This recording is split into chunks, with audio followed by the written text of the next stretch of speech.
guys, I am excited to share with you the things that worked really well for us in our past it's very specially named cold flu thing going around. And I'm trying not to exactly say the specific name, but you all know it starts with a C, because of trying not to get too many of those little like banners of information or to get my algorithm all messed up because of it, because unfortunately that's the world we live in right now.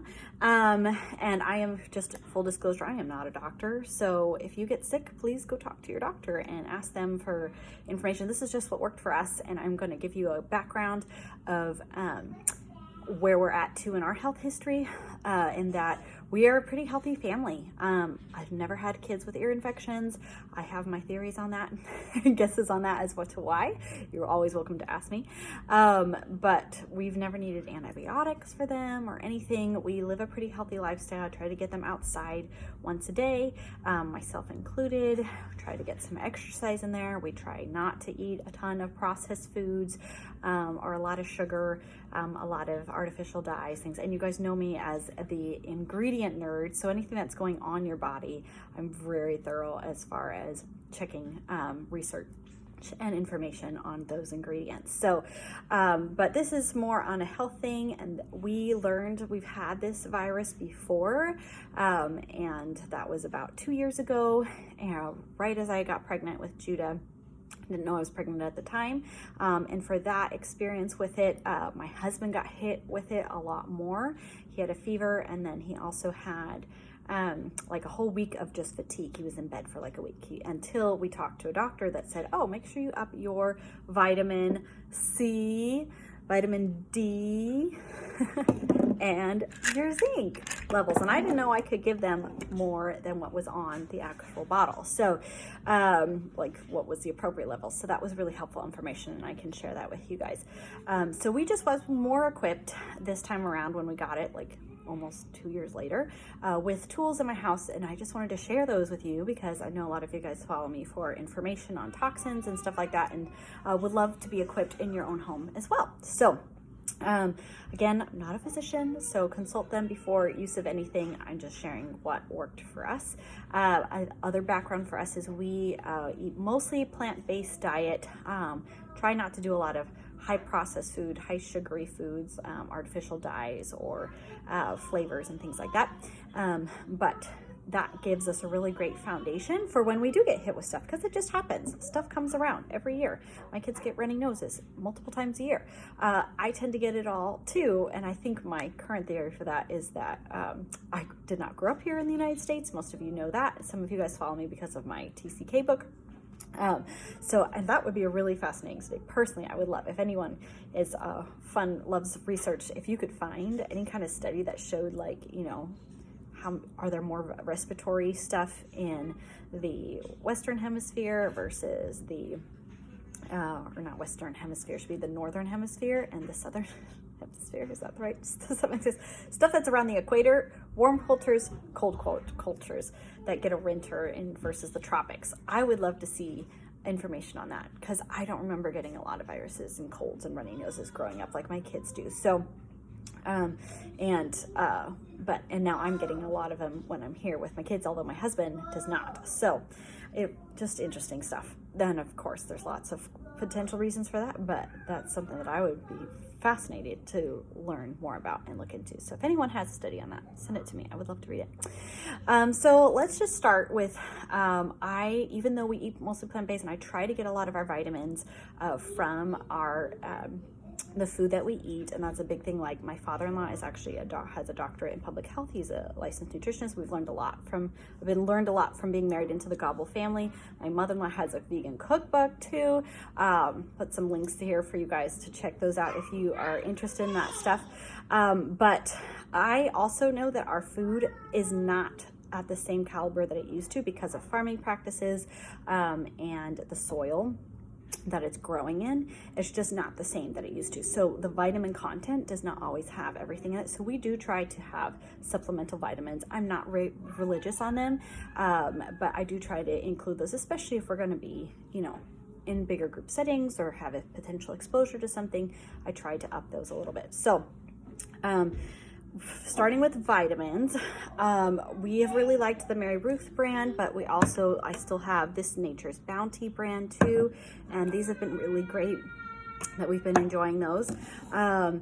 And for whenever we had that particular virus, what was told to my husband was to do, I want to say it was like 2,000 milligram, is that milligrams?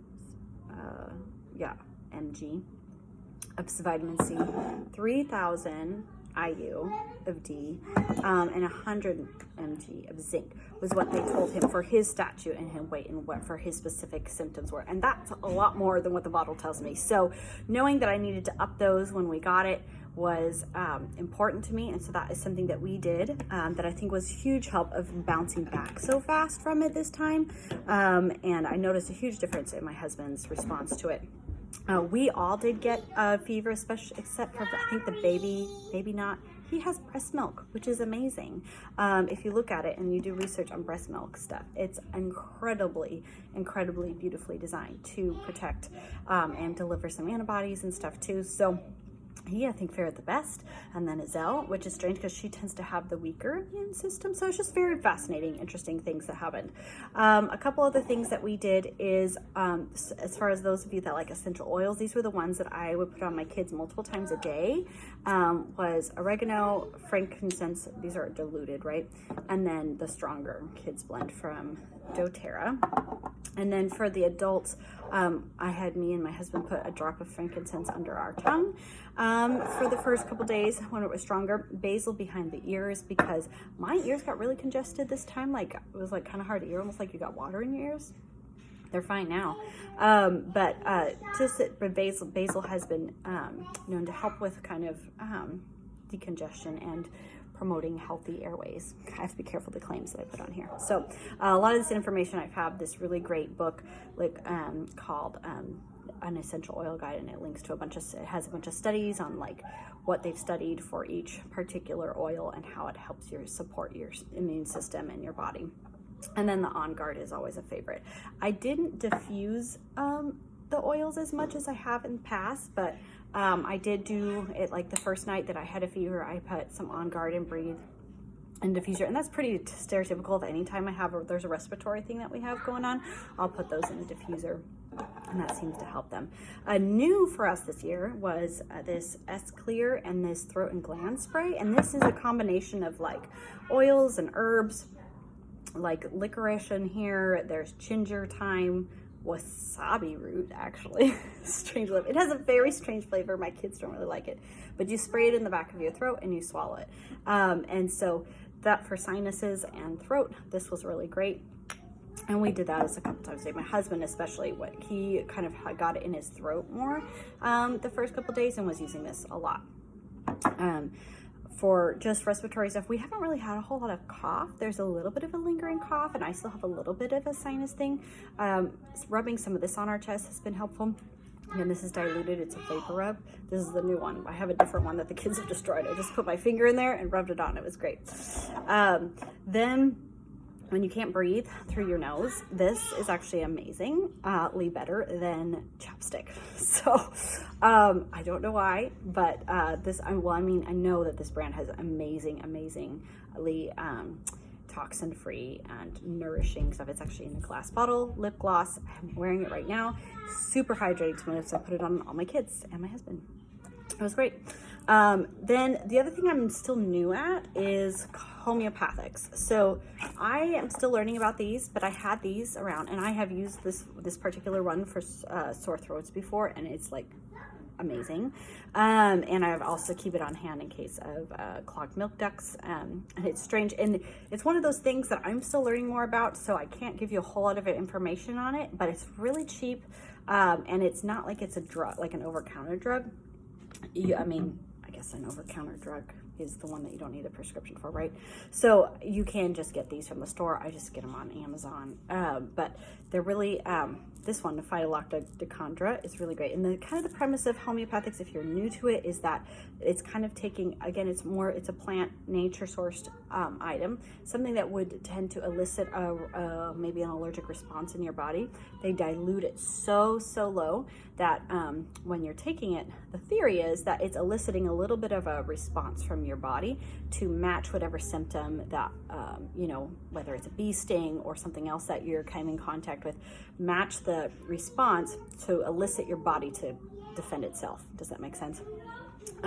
So then this is new too. You can kind of see I haven't cleaned it yet, but I used a saline solution with it, called a nebulizer.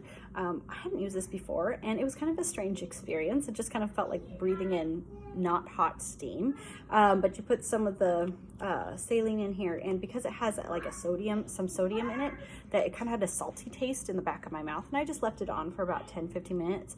I didn't feel like I needed it, but I just wanted to try it because I had it on hand. Someone had recommended it being one of those great things to have on hand in your home for any respiratory stuff, and I do think it did help clear my sinuses more. Like, it starts to get kind of drippy. And then you blow your nose and it's kind of clear. So that was kind of cool. My kids were like, what is this? So it does come in smaller sizes too. Puts off a really fine mist. I had a, forehead thermometer. I'm not really comfortable with like the infrared. I haven't looked into it much, but this one was nice. And I mostly, for me with fevers, I have really come to a place where I feel comfortable letting a fever go. And then if it gets really high, like say 106, which has never happened, that would be some time where maybe I might be concerned. And as long as the child or myself is able to sleep, then I feel like we're fine. So I won't really bring out something like this because there's a lot of controversial information about these kinds of things and how it affects the rest of your body, unless someone's not sleeping, because our bodies are so beautifully designed that they really can heal a lot of stuff when they're well supported. So I'm just sharing a lot of this stuff because these are some ways that we were able to support our own selves. We also, again, vitamin C. This was a really great vitamin C source. And a note about vitamin C is a lot of places will use ascorbic acid. And so I've really loved that this was not ascorbic acid. This is from an acerola, a fruit extract, and then this is camo powder. We put this in smoothies for the kids, and even when they were really feverish, they still would drink a smoothie. Or eating frozen mangoes was a big hit for them. They really like frozen mangoes. So things with vitamin C was really helpful to try to get them to eat some more of that. And I think I just got this one off of the Mountain Rose Herbs website, and these Natura. These is the old label that you can get these there's a new branded label as well. So anyways, if you have any questions about that, I will post another little quick video that has a like ask me any questions about what worked for us. But we were really also key thing, ask for help. If anyone offers for help, like to bring you food or go grocery shopping or do your laundry, just say yes, because especially when you have a family that like we kind of had a domino effect. I had it first, and then 2 days later my husband got the fever and the kids got the fever. We were able to kind of tag team that, who was kind of supporting everybody else. But it never lasted very long, so maybe some chills. Again, my kids have had longer runny noses, coughs, and congestion with the random common cold than they did with this thing. So that was kind of surprising to me. Anyways, hopefully you found this information helpful, and I will make it a little story reel so it can stay on there as long as it doesn't get censored. And I hope it was helpful. Let me know if you have any questions. And I love that there's so many things in nature around us that we can use to really support our bodies and our immune systems. And again, talk to your physician and your doctor about what works for you in those kinds of situations. But these are some things that were really supportive, and I like to have on hand to use whenever we're fighting any kind of respiratory or virus type of thing. All right, thanks.